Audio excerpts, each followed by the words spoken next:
Assalamualaikum Ustaz. Waalaikumsalam warahmatullahi wabarakatuh. Ana mau tanya, di Quran surah Al-Maidah ayat ke-6, jika kamu sakit atau dalam perjalanan, atau kembali dari tempat buang air, saya agak pelankan supaya mudah dipahami, atau menyentuh perempuan, bolehkah dijabarkan dari kata menyentuh perempuan? Maksudnya tolong terangkan, mungkin demikian. Apakah bersentuhan atau bersetubuh? Lantas bagaimana dengan hadis riwayat Abu Daud nomor 179, At-Tirmidzi nomor 86, Ibnu Majah nomor 502. Dari mana antum tahu nomornya? Bahwa Nabi SAW mencium salah seorang istrinya, kemudian keluar untuk sholat dan tidak berwudu kembali. Kita lihat dulu ayatnya. Baca kalimatnya, setelah paham bandingkan dengan hadisnya. Teman-teman sekalian, mari kita lihat Quran surah kelima, Al-Maidah ayat ke-6. Paling kiri sebelah atas. Ya ayyuhalladzina amanu idza qumtum ila shalah faghsilu wujuhakum wa aydiyakum ilal marafiq wamsahu bi ru'usikum wa arjulakum ilal ka'bain. Teruskan sampai ke mendapatkan ayat ini. Jika kamu sakit atau dalam perjalanan, wa in kuntum marda aw 'ala safarin aw jaa'a ahadun minkum minal ghaid aw lamastumun nisa. Lihat ayatnya. Aw lamastumun nisa. Lamastum.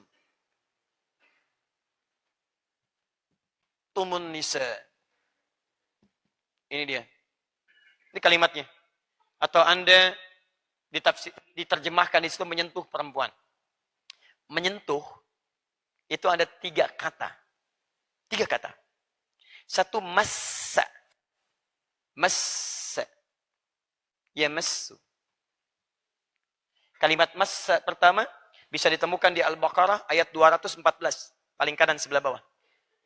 Am hasibtum an tadkhulul jannata walamma ya'tikum mathalul ladzina khalau min qablikum massathumul ba'sa. Massa. Ya. Menyentuh. 2, lamasa. Menyentuh.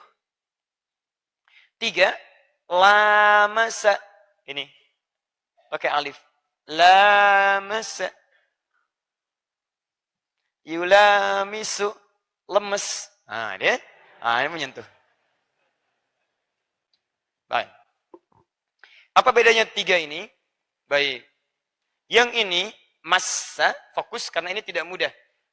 Saya beri kitabnya dulu. Saya kasih referensinya supaya bisa dibaca. Kitabnya namanya Al-Furuq Al-Lughawiyah. Kelihatan ini? Belum ya, saya tulis dulu Mas ya.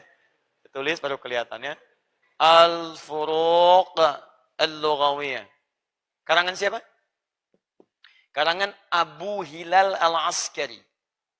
Abu Hilal Al-Askari. Ya. Al-Furuq Al-Lughawiyah ini kitab khusus yang dikarang seorang ulama, gelarnya Abu Hilal Al-Askari untuk membedakan kalimat-kalimat. Misal, termasuk di Quran, Anda temukan kok bisa 2 lafaz terjemahannya sama. Wahyu pertama turun, Iqra bismi rabbikal ladzi khalaq. Iqra artinya bacalah. Kok bisa ada ayat turun, Utslu ma uhya ilaika minal kitab. Quran surah 29 ayat 45. Di sana Iqra, di sini Utslu. Apa bedanya Iqra dengan Utslu? Sementara diterjemahkan dengan sama-sama, bacalah. Baik, ada nazala, ada anzala, ada habata. Kenapa ketika Allah katakan kepada Adam, Quran surah kedua ayat 38, Kulnah bitu minha jami'a. Turun kamu semua ke bumi. Turun. Tapi ketika Quran turun, inna anzalna pakai nazala. Apa beda nazala dengan habata? Ya, apa beda lamasa dengan massa dengan lamasa? Nah, itu kitabnya ini. Kalau massa itu artinya sentuhan yang tidak ada kontak fisik secara langsung. Tapi dampaknya ada ke jiwa. Ya, Anda lihat misalnya acara, tiba-tiba acara itu menampilkan tentang suatu keadaan yang sangat menyedihkan. Misal, mohon maaf ya, ada anak-anak misalnya sedang terkatung-katung di pantai, sedang ditolong.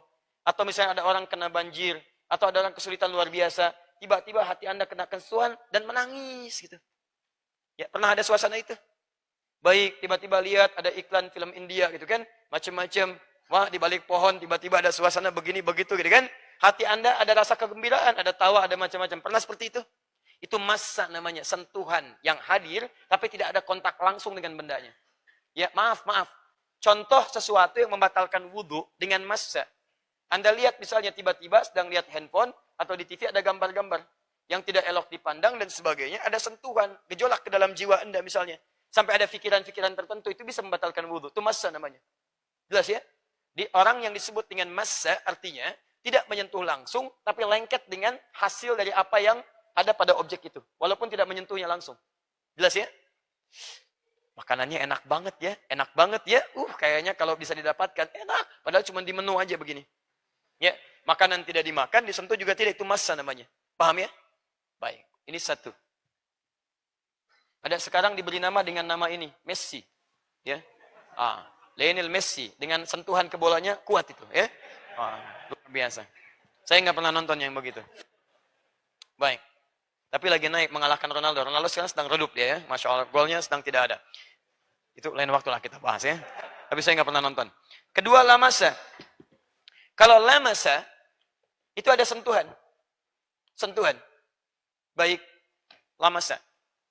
Jelas ya? Makanan Anda pegang, lamasa. Jelas? Handphone Anda pegang, lamasa. Papan tulis, saya pegang begini, lamasa. Jelas? Baik, itu sentuhan dengan fisik. Kalau lamasa, setiap yang ada alif setelah huruf pertama, itu artinya saling. Saling, kalau saling itu, memang ada kesan pengen di situ. Dua-duanya punya niat untuk saling menyentuh. Lamasa, saling sentuh. Sofaha, salaman. Sofaha, saling bersalaman. Saya pengen nyalamin, teman saya pengen nyalamin. Ketika kita pengen salaman, jadinya sofaha, yusofihu, tasofu, saling bersalaman. Paham? Baik. Perhatikan ayatnya. Menggunakan masa, lamasa atau lamasa. Lamasa. Aulamastumun nisa. Lamasa. Atau Anda memang pernah menyentuh perempuan, baik maksudnya suami dengan istri, dalam konteks ini ada niat untuk menyentuh. Ada niat untuk berhubungan. Yang dimaksudkan di sini hubungan-hubungan. Baik hubungan seksual atau pendahuluan kepada seksual. Ada sentuhan di situ. Baik ya. Mau kemana malam itu? Mau ke hatimu? Masya Allah gitu kan. Terus ngobrol-ngobrol. Itu muqaddimah al-jima' atau pendahuluan-pendahuluan. Baik. Kalau gitu, tolong bikinkan teh manis dulu ya. Tapi jangan terlalu manis mah. Yang penting setia. Masya ya misal gitu kan. Nah ini sudah lama masa di sini. Gak usah ditulis. Gak usah ditulis. Baik. Saya nonton kayaknya ini malam ini. Baik. Paham ya? Jadi lihat ayatnya. Kadang-kadang penting kita mempelajari nilai itu supaya ada kesepahaman yang baik. Jadi kalau yang dimaksudkan dengan lama jelas membatalkan wudhu. Nah, Nabi SAW dalam konteks berbeda. Beliau mau keluar. Tidak ada konteks yang dimaksudkan untuk berhubungan. Hanya memberikan tanda sayang pada istrinya. Ya kemudian beliau berangkat. Atau bahkan beliau pernah sholat. Sayyidah Aisyah tangannya pernah mengenai bagian kaki Nabi SAW. Tapi tetap diteruskan sholatnya. Karena tidak ada niat untuk berhasrat untuk hubungan seksual. Atau pada hal-hal yang lainnya. Kalau seperti itu nggak ada masalah. Ya, istri cium tangan suami. Suami mau kerja itu nggak membatalkan wudhu. Teruskan saja nggak ada masalah di situ. Kecuali memang pada hal-hal yang tadi disebutkan. Paham ya? Baik. Itu dalam konteks mahram. Kalau bukan mahram beda lagi. Kalau fikih Syafi'i itu ketat. Kalau ada sentuhan, walaupun tidak diniatkan, tapi sentuhan mengenai kulit dengan kulit itu membatalkan wudhu. Dalam mazhab Syafi'i. Ya, kecuali dalam tawaf.